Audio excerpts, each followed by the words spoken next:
He's a punk, he's a dog, he's a pig, he's a con, a bullshit artist, a mutt who doesn't know what he's talking about. It makes me so angry that this country has gotten to this point, that this fool, this bozo, has wound up where he has. Robert De Niro, the 80-year-old actor, has been very vocal about his dislike for Trump. Last night on HBO's Real Time with Bill Maher, actor Robert De Niro sounded off on former President Donald Trump, telling U.S. voters that Joe Biden is the only clear choice in the 2024 election. De Niro, who has spoken out about Trump in the past, says voters who choose the Republican candidate are choosing to live in a nightmare. The bottom line is, it's Biden versus Trump. We want to live in a world that we want to live in and enjoy living in, or live in a nightmare. Vote for Trump and you'll get the nightmare. Vote for Biden and we'll be back to normalcy. We want to live in a world that we want to live in and enjoy living in, or live in a nightmare, De Niro posed to the host. Vote for Trump and you'll get the nightmare. Vote for Biden and we'll be back to normalcy. No, I just don't want to feel the way I did, and many of us don't, after the election in 2016. He further explained, I just don't want to feel the way I did, and many of us did, the many months after the election in 2016, where we couldn't believe that it happened. Trump is a total monster. I don't understand it, he continued, questioning why anyone would vote for Trump. I guess they get behind that kind of logic with people, screw them because they're unhappy about something. He's such a mean, nasty, hateful person. De Niro added that he would never play Trump as an actor because he failed to see any good in him. Nothing at all, nothing redeemable. He then called him a sociopathic, psychopathic, malignant narcissist, to which the audience applauded. If he wins the election, you won't be on this show anymore, he told Maher. He'll come looking for me. There'll be things that happen that none of us could imagine. The bottom line is Biden's our guy, he concluded. He represents what this country's supposed to be about. Robert De Niro and Bill Maher harshly criticized Donald Trump, leading to a heated exchange. It's a weaponized deal for the Democrats to hit their political opponent. For Joe Biden, the worst president in the history of the United States. He's destroying our country. He's letting millions of people. Trump fired back at De Niro, saying, Robert De Niro, whose acting talents have greatly diminished, with his reputation now shot, must even use a teleprompter for his foul and disgusting language. So disrespectful to our country, wrote Trump. He has become unwatchable both in movies and with the fools that destroyed the Academy Awards, bringing them from one of the top shows in the country to a low-rated afterthought, the ex-president added. De Niro should focus on his life, which is a mess, rather than the lives of others. He has become a total loser as the world watches, waits, and laughs. Let's go. Straight up. Are you on to the left? Are you on Robert De Niro also had a confrontation with Trump supporters in New York. After speaking at a press conference supporting President Biden outside the courthouse where Trump was attending his hush money trial, De Niro clashed with the Trump supporters. As he was leaving, he found himself face to face with the supporters.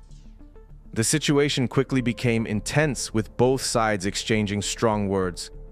"You are gangsters," Robert furiously said to the supporters.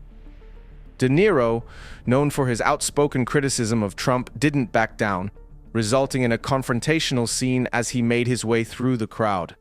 Not for every comedian. Most comedians don't go near anything that's offensive. It's just not the way they work. It's not the kind of material that interests them. They're talking about other things. Bill Maher made a grim prediction about Trump in 2024. He discussed cancel culture, saying it's troubling for comedians because every joke can offend someone. People who, don't even want to breathe the same air as a Trump voter, like, you can hate Trump. You can't hate all the people who voted for him. It's half the country. And on top of that, I really believe, I've always believed, being conservative is a personality trait.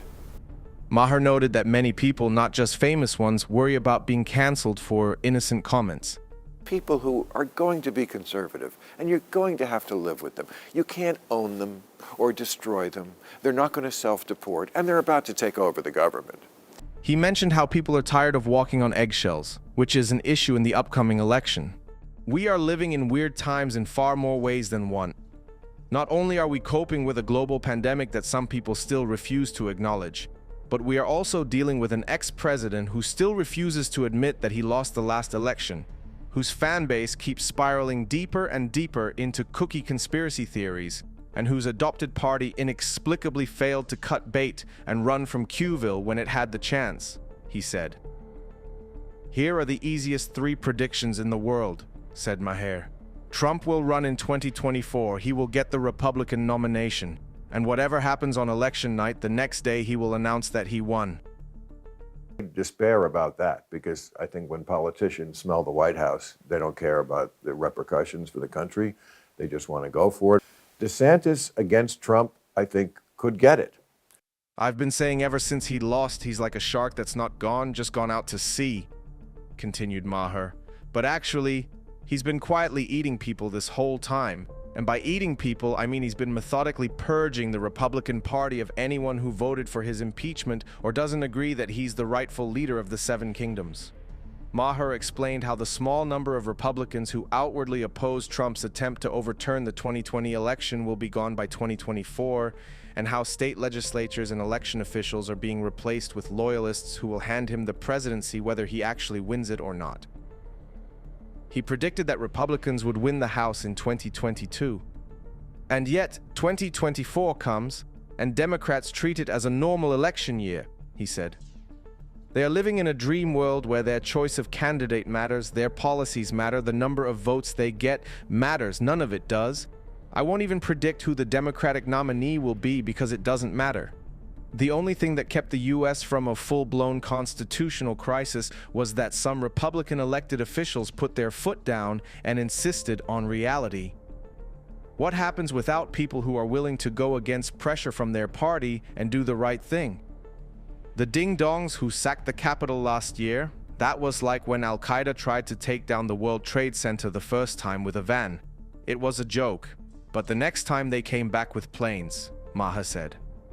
Maher also talked about the controversy of Elon Musk taking over Twitter, pointing out that it's not good for a major news platform to have employees who all think the same way.